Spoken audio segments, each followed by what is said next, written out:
Hello guys, welcome to சுவையுடன் சமைக்கலாம் YouTube channel. இன்றைக்கி நம்ம என்ன பார்க்க போகிறோம்னா, சுவையான மீன் குழம்பு எப்படி செய்கிறதுன்னு பார்க்கலாம் வாங்க. 3 ஸ்பூன் எண்ணெய் ஊற்றிக்கலாம் மசாலா வறுக்கிறதுக்கு. 3 ஸ்பூன் எண்ணெய் ஊற்றியாச்சு.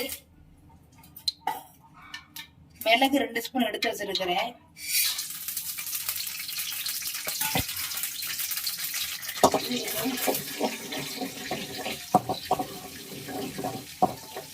பொரிச்சதுக்கப்புறம் சோம்பு 1 ஸ்பூன்,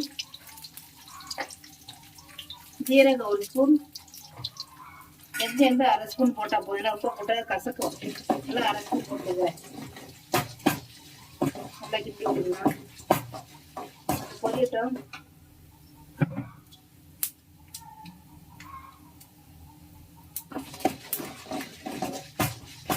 நல்லா கிண்டிட்டுங்க. நல்லா இருக்கும். தெரிக்குது, தண்ணி இன்னுக்கு மேலே தெரிக்கும். ஒரு கைப்பிடி பூண்டு எடுத்து வச்சிருக்கிறேன்.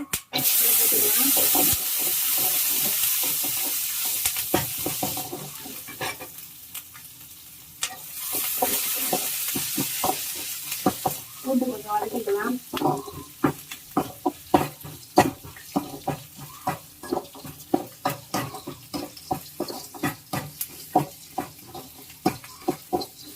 நல்லா வதக்கிக்கலாங்க. அப்புறம் வாசனையா இருக்கும். இந்த மாதிரி கலர் வரும்போது வதக்கிக்கலாம். ஒரு கை எப்படி வெங்காயம் தாளிப்பு கொஞ்சம் வச்சிருக்கிறேன். ஒரு 5 வெங்காயம் போட்டுக்கிறேங்க. பெரிய வெங்காயம்.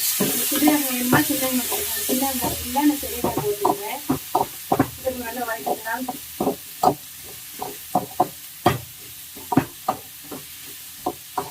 உப்பு போட்டு வதக்கிக்கலாம்.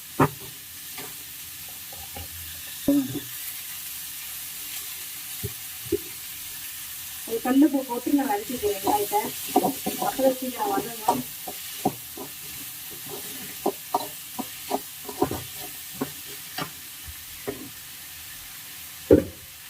கருவேப்பிலை கொஞ்சம் போட்டுக்கிறேன். கருவேப்பிலை அரைச்சி பவுடர் பண்ணி வச்சிருக்கிறேன். அதை 1 ஸ்பூன் போட்டுக்கலாம்.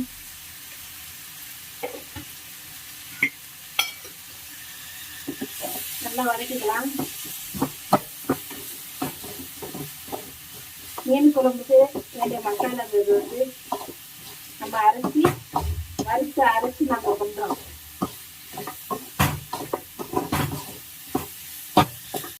அவ்வளோதான். வெங்காயம் வதங்கிடுச்சுங்க. அடுத்து தக்காளியை போட்டு நம்ம நல்லா வதக்கிக்கலாம்.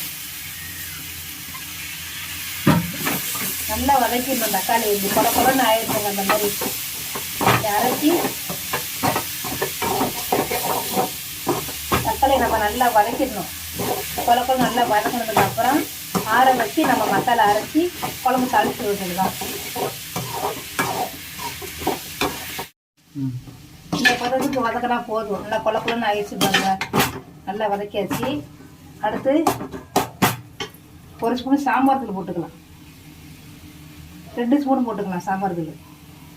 2 ஸ்பூன் சாம்பார் தூள், 1 ஸ்பூன் தனியாத்தூள், 2 ஸ்பூன் மிளகாத்தூள். காரம் புளிப்பு கரெக்டாக இருக்கணும். 2 ஸ்பூன் மிளகாத்தூள் போட்டுக்கலாம். 1 ஸ்பூன் மஞ்சள் போட்டுக்கலாம். இது ஒரு கிளறு. இது அப்படியே ஒரு கிளற வேண்டியதாங்க. அப்படியே மசாலே அப்படியே ஒரு கிண்டு கிண்டிட வேண்டியதான். அப்படியே கிண்டி ஆற வச்சு அப்படியே அரைச்சிட வேண்டியதான். அரைச்சிட்டு அப்படியே தாளிச்சு, அவ்வளோதாங்க. அப்படியே அரைச்சிட்டு தாளிச்சிட வேண்டியதான்.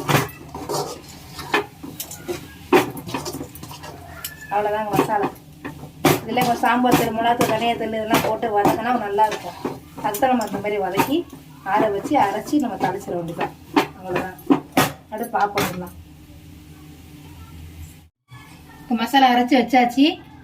அடுத்து நம்ம குழம்பு தாளிக்க போகிறோம். எண்ணெய் ஒரு 5 ஸ்பூன் எண்ணெய் ஊற்றிக்கலாம்.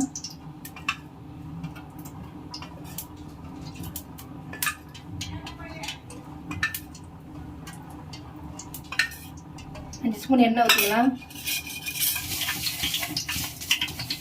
கடுகு 1 ஸ்பூன் போட்டுக்கலாம்.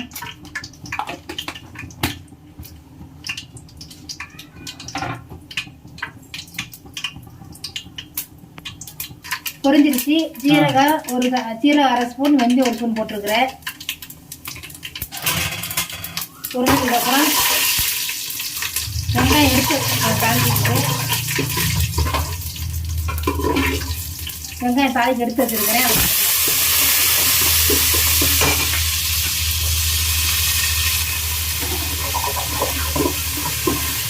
நல்லா வதங்கட்டும். பூண்டு தட்டி வச்சிருக்கிறேன், போட்டுக்கலாம்.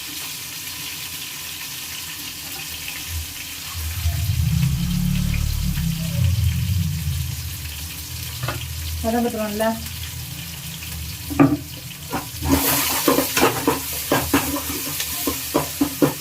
வதங்கிட்டு இருக்குது. நான் ஒரு எலுமிச்சை சைஸு, பெரிய எலுமிச்சை சைஸுன்னு புளியை சுடுதண்ணில் நான் ஊற வச்சு கரைச்சி வச்சுருக்கிறேன். இது வதங்கினதுக்கப்புறம் நம்ம ஊற்ற போகிறோம். ஃபஸ்ட்டு மசாலையை போட போகிறோம், 2வது புளி தண்ணி ஊற்ற போகிறோம். பழம் வதங்கிடுச்சுங்க. இந்த மாதிரி இந்த அளவுக்கு வதங்கினா போதும். இப்போ நம்ம அரைச்சி வச்ச மசாலையில் ஊற்றிக்கலாம்.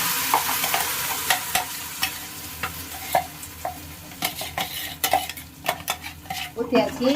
2 கிண்டு கிண்டி விடுவோங்க. நம்ம வதக்கி விடுவோம்.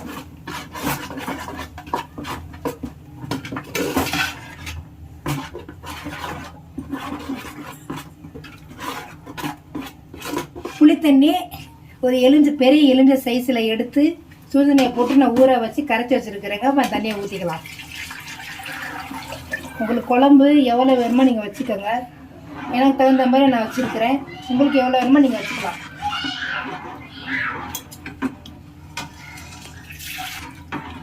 உப்பு கொஞ்சம் போட்டுக்கலாம். உப்பு தேவைக்கு போட்டிருக்கிறேன். இன்னும் உங்களுக்கு வேணுமோ நீங்கள் போட்டுக்கலாம். அவ்வளோதாங்க. புளி தண்ணி மசாலாலாம் அரைச்சி ஊற்றியாச்சு. நீ 2 கொதி வந்தோன்னே ஒரு 10 நிமிஷம் கொதிக்கணும். கொதிச்சதுக்கப்புறம் மீனை போட்டு அது 2 கொதி வந்தோன்னே இறக்கிடலாம். அவ்வளோதான். பாருங்க, மீன் நல்லா கொதி வந்துருச்சு.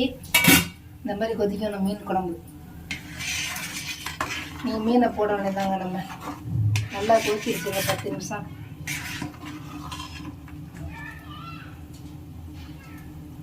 கொதிச்சிருச்சு. நான் வந்து மீன் நான் க்ளீன் பண்ணி எடுத்து வச்சு மிளகாத்தூள் 1 ஸ்பூன், உப்பு, 1 லெமன் புழிஞ்சு நான் மசாலா போட்டு வச்சுருக்கிறேன். நான் இப்போ அதை நம்ம குழம்புல போட போகிறேன்.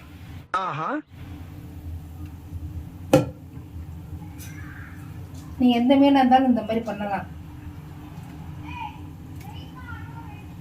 நான் பாப்லேட்டு மீன் போட்டிருக்கிறேன், காணாங்கழுத்தி மீன் போட்டிருக்கிறேங்க. பொரிக்கிறதுக்கு அதேமாதிரி பாதி எடுத்து வச்சுருக்கிறேன். 2 மீன் போடுறேன் நான். நீங்கள் உங்கள் இஷ்டம் எப்படி போட்டாலும் சரி.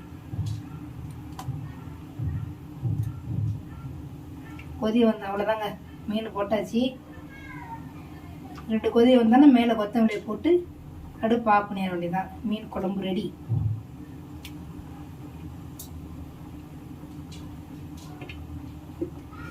அவ்வளோதாங்க.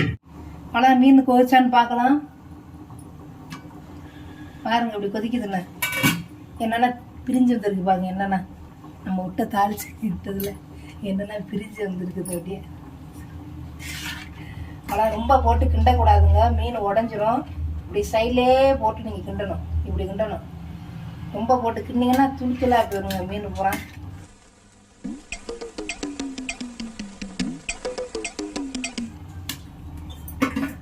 இப்போ நம்ம பச்சை மிளகாயா ஒரு 5-6 மிளகா எடுத்து வச்சுருக்கிறேன். 5 மிளகா எடுத்து வச்சுருக்கிறேன். நான் அதை போட்டுக்கிறேன். நான் ஏன்னா இப்போ போட்டால் தாங்க மிளகா வந்து நல்லா இருக்கும் வாசனையாக. அது தாங்க குழம்பு கொதிக்க விட்டு நான் மிளகா போடுறேன். நான் நீங்கள் எப்படி உங்களுக்கு விருப்பம், நீங்கள் எப்படி போறீங்களா போட்டுக்கோங்க. உங்கள் விருப்பம் அது. மீன் நம்ம போட்டுட்டோம். இப்போ நல்லா குழம்பு கொதிச்சிருச்சுங்க. அவ்வளோதாங்க, ரெடி ஆயிடுச்சுங்க மீன் குழம்பு. பாருங்கள் பச்சை மிளகா அப்படியே மேலே மிதக்குது பாருங்கள். இது நல்லா சூட்டில் அப்படியே வெந்துடும் மிளகானா. அவ்வளோதாங்க குழம்பு ரெடி. மீன் குழம்பு ரெடிங்க. அவ்வளோதாங்க. அப்புறம் எதுக்கு எடுத்தாலும் கூறிக்கிட்டு இருக்க. நீ மேலே வந்து கொத்தமல்லி தூவி போட்டு அடுப்பு ஆஃப் பண்ணி விடுங்க. அவ்வளோதாங்க, முடிஞ்சு. இப்போ அது அடிச்சு ஒரு மீன் வெள்ள வெள்ள இது மாதிரி சாப்பிட்டதே இல்லடா. ஓஹோ, ஐயோ என்ன ருசி. இன்னொரு விஷயம், ஒரு 10 நாளைக்கு தொடர்ந்து இந்த மீன் அடிச்சேன்னு வச்சுக்க உடம்புக்கு என்ன நாய் அப்பதான் கூட குத்துவாங்க. ஐயே என்னடா